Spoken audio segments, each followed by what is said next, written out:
Okay, section A.4b, simplifying expressions. So, simplifying expressions using the field properties of real numbers and properties of equality to justify simplification and solution. Okay, some things to remember when you're simplifying expressions. So we're still using order of operations. We're also distributing using the commutative property to rearrange things or move things around. And the purpose usually of moving stuff around is to then combine like terms. So like terms, remember, they're very specific. So any constants or numbers without a variable attached can be combined. So -7, 10, 80, those are all like terms. Those could be combined. And then if you had x or 4x or -20x, those are all like terms because they're all x to the first power. Or you might have y squared, 5y squared, -8y squared. Okay, and because they're all squared, those are like terms. So they have to have the same index, which is the number up here that tells us what power they're raised to. So n to the fourth power, 8 times n to the fourth power. Those are like terms. Okay, but you cannot combine anything that's not a like term. So constants and numbers cannot be combined with variables. And variables have to be raised to the same power in order to be combined. And also you can't combine two different variables. So a and b can't be combined. But a and a would be 2a.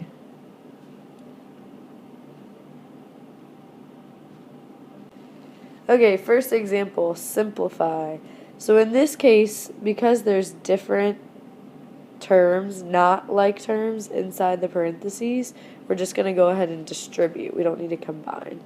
So I'm going to bring down the -4x. -3 gets distributed to the 5 and to the 2x. So -3 times 5 is -15. And -3 times 2x is -6x. And now, like I said earlier, we're going to use the commutative property to rewrite this. So the commutative property allows me to switch these. So -4x -6x -15. And the reason I can do that is because technically that is the same thing as -15 plus -6x.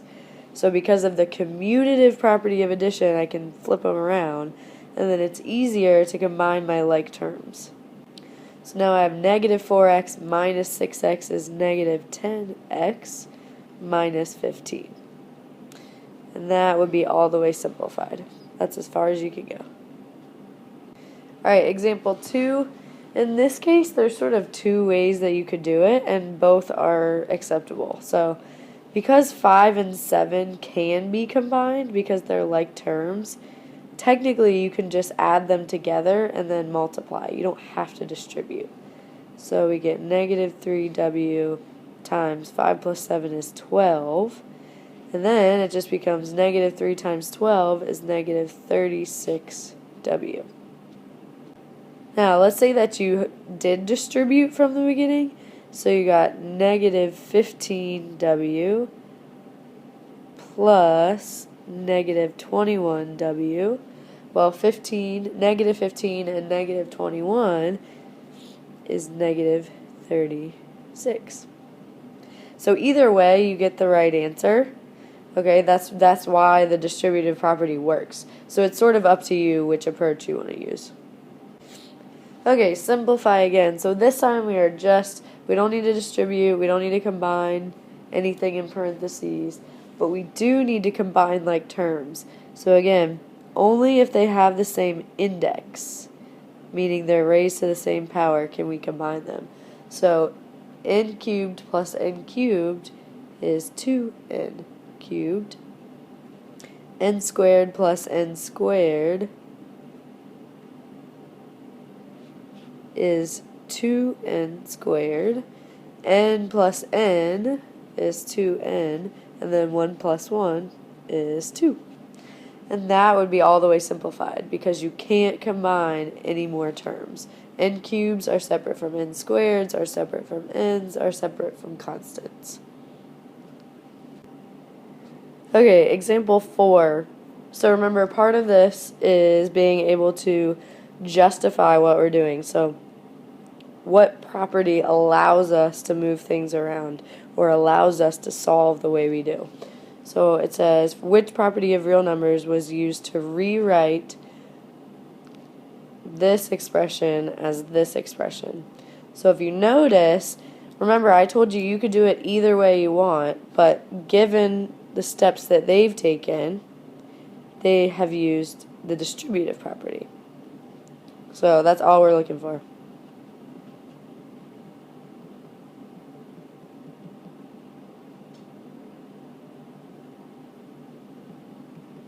So the distributive property is what allows them to rewrite it like that. Okay, which property describes how this expression is related to this expression? It looks like a lot, but if you take a second to look, you'll notice that what's changed is the order.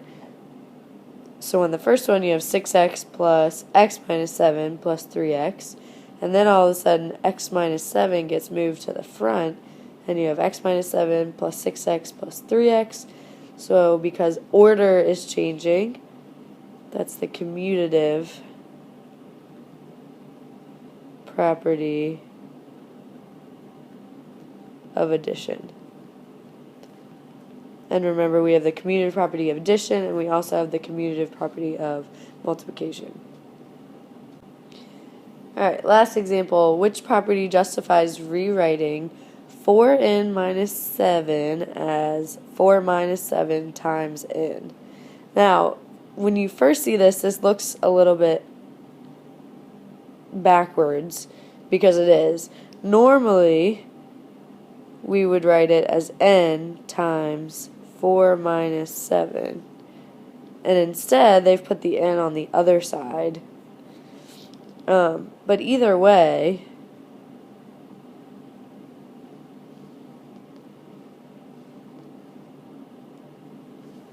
it's still the distributive property.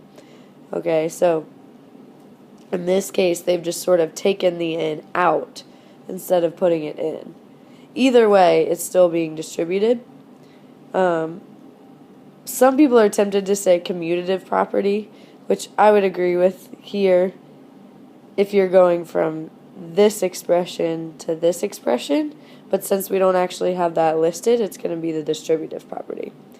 But just so you know, even though we normally write the distributive property like this one's okay because they're being multiplied and we're allowed to use the commutative property. Okay, so but the actual answer would be distributive.